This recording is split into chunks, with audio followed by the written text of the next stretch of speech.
আমার প্রাণের ভাইরা, আপনি অসুস্থ হয়েছেন, নামাজ ছেড়ে দিয়েছেন, নবীর জিন্দেগি তালাশ করে দেখুন। আমার নবীজির ইন্তেকালের দীর্ঘ 15 দিন আগ পর্যন্ত আল্লাহ তাআলা রব্বুল আলামিন আমার নবীকে অসুস্থতা দিয়েছিলেন। নবীজি 15 দিন পর্যন্ত বিছানার মধ্যে ছিলেন। মসজিদে নববীতে যাওয়ার মতো কোনো ক্ষমতা নবীজির ছিলেন না। আমার নবীর পরিবর্তে আবু বকর সিদ্দিক রাদিয়াল্লাহু তাআলা আনহু মসজিদে নববীর ইমামতি করতেন। সমস্ত সাহাবায়ে কেরামরা আবু বকর সিদ্দিক রাদিয়াল্লাহু তাআলা আনহুর পিছনে একটা করে নামাজ পড়েছেন। সুবহানাল্লাহ। কিন্তু আর সহ্য হয় না।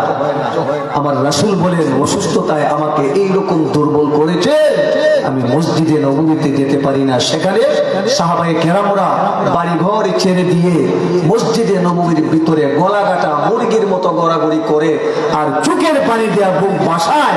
হায় আফসোস, রাসূল এতদিন পর্যন্ত মসজিদে নববীতে আসছেন না, আমাদের তৃপ্তি মিটতেছে না। আচ্ছা আপনারাই কোন তো, রাসূলের পিছনে একটা করে নামাজ পড়লে যে শান্তি পাওয়া যায়, এই শান্তি কি আবু বকর সিদ্দিক রাদিয়াল্লাহু তাআলা আনহুর পিছনে একটা করে নামাজ পড়লে পাওয়া যাবে? আপনারা কি করে পাওয়া যাবে? পাওয়া যাবে না। আমার প্রাণের ভাইরা, সাহাবায়ে কেরাম পাগল হয়ে গেল, বাড়ি ঘরে ছেড়ে দিয়েছেন।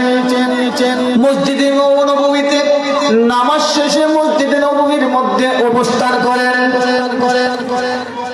ইন্তেকালের 3 দিন আগে আব্দুল্লাহ ইবনে আব্বাস রাদিয়াল্লাহু তাআলা আনহুকে ঘোষণা করলেন, ও আমার আব্দুল্লাহ ইবনে আব্বাস, আমার শারীরিক অবস্থাটা তেমন একটা বেশি সুবিধাজনক না।